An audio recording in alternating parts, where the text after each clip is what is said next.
आपल्या कवठे महांकाळ मध्ये मिल ते ग्राहक थेट कपड्यांचा पुरवठा करणारे श्री सिद्धनाथ टेक्सटाईल यामध्ये लाडक्या बहिणीचा लग्न बस्ता काढा सर्वात स्वस्त आणि मिळवा 15,000 रुपयाच्या पुढे हमखास गिफ्ट सुद्धा। लग्न बस्ता महोत्सव मुहूर्ताची खरेदी फक्त सिद्धनाथ मध्येच। या ठिकाणी आपल्याला वधूवरांसाठी आणि पाहुण्यांसाठी कपडे, डिझायनर साड्या, इथेनिक वेअर आणि आहेरी साड्या अगदी होलसेल दरात। लग्न बस्त्यासाठी सर्वांचे आवडते ठिकाण पारंपरिक ते मॉडर्न वस्त्र दालन श्री सिद्धनाथ टेक्सटाईल, देशिंग रोड, यशवंत नगर, कवठे महांकाळ।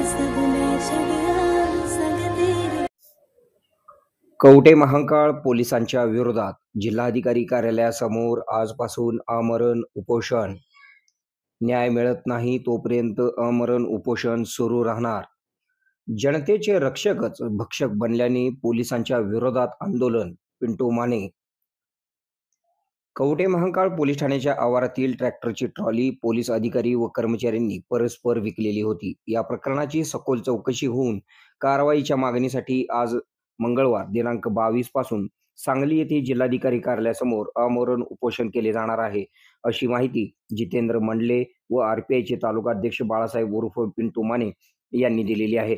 कवठे महांकाळ पोलीस ठाण्याच्या आवारातील महसूल खात्याने ट्रॅक्टर ट्रॉली कवठे महांकाळ ठाण्यातील अधिकारी व कर्मचारी यांनी संगनमताने पांडेगाव येथील रमेश कुरुंदवाडे याला 50,000 रुपयाला परस्पर विकलेली होती। या प्रकरणाची सखोल चौकशी होऊन कारवाई करण्याची मागणी शिरडोन येथील जितेंद्र मंडले व आरपीआयचे तालुकाध्यक्ष बाळासाहेब उर्फ पिंटू माने यांनी जिल्हा पोलीस प्रमुख संदीप घुगे यांच्याकडे लेखी निवेदनाद्वारे केलेली होती। कवठे महांकाळ पोलीस ठाण्याच्या आवारातील ट्रॉली पोलिसांनी परस्पर विकल्याने पोलीस खात्याला बदनामीला सामोरे जावे लागले होते।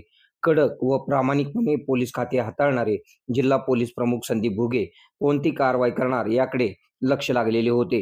दिनांक 28 जून रोजी याबाबत लेखी तक्रार त्यांच्याकडे करण्यात आलेली होती।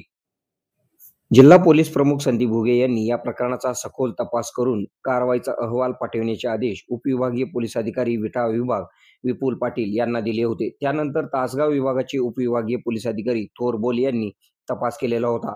त्यांचा अहवाल जिल्हा पोलीस प्रमुख यांच्याकडे सादर झाला आहे, अशी माहिती समजून येत आहे। या प्रकरणाची सखोल चौकशी करून 4 ते 5 दिवसात कारवाई करण्याचे आश्वासन देण्यात आलेले होते, मात्र कारवाई अद्याप झालेली नाही। आम्हाला न्याय मिळत नाही तोपर्यंत आमचा आंदोलनाचा निर्णय ठाम असणार आहे। आम्ही आज मंगळवार दिनांक 22 पासून सांगली येथील जिल्हाधिकारी कार्यालयासमोर आमरण उपोषणाला बसणार आहे, अशी माहिती जितेंद्र मंडले व आरपीआयचे तालुकाध्यक्ष बाळासाहेब उर्फ पिंटू माने यांनी दिलेली आहे। या आंदोलनाला आरपीआयचा पूर्णपणे पाठिंबा असेल, असे माहिती पिंटू माने यांनी दिलेली आहे। आपल्या भागातील बातम्या पाहण्यासाठी आमचे न्यूज चॅनल सबस्क्राइब करा व लाईक करा। मुख्य संपादक कुणाल कोठावळे, के मराठी न्यूज नेटवर्क। आता शहरासारख्या आधुनिक उपचारांची सोय थेट आपल्या गावात। आशीर्वाद multi speciality hospital Kavathe Mahankal, आरोग्याचं योग्य ठिकाण। अनुभव संपन्न तज्ञ डॉक्टरांच्या देखरेखीखाली उपचार करत आहेत डॉक्टर आलमगीर मुजावर, MS आयुर्वेद शल्य। आयुर्वेद शल्य चिकित्सेत विशेष कौशल्य। मूळव्याध, भगंदर, गुदद्वार विकार, पोट विकारांवर 100% उपचारांची खात्री। उपलब्ध सेवा अत्याधुनिक लेझर मशीनने वेदनारहित उपचार, दुर्बिणीद्वारे तपासणी, अचूक निदान, योग्य उपचार। शस्त्रक्रिया विभाग, आयुर्वेदिक व होमिओपॅथिक उपचार, मानसोपचार, कान नाक घसा विकार, पोटदुखी, जळजळ, अपचन यावर खास उपचार व सल्ला। आमचा पत्ता दत्त मंदिर, जुना Agalgaon road, Kolekar petrol pump शेजारी, कवठे महांकाळ। संपर्क 9860 9806 98। शहरात जाण्याची गरज नाही, आता तज्ञ उपचार तुमच्या दारी। आरोग्य सांभाळा, उपचार घ्या, तेही अनुभवी डॉक्टरांकडून।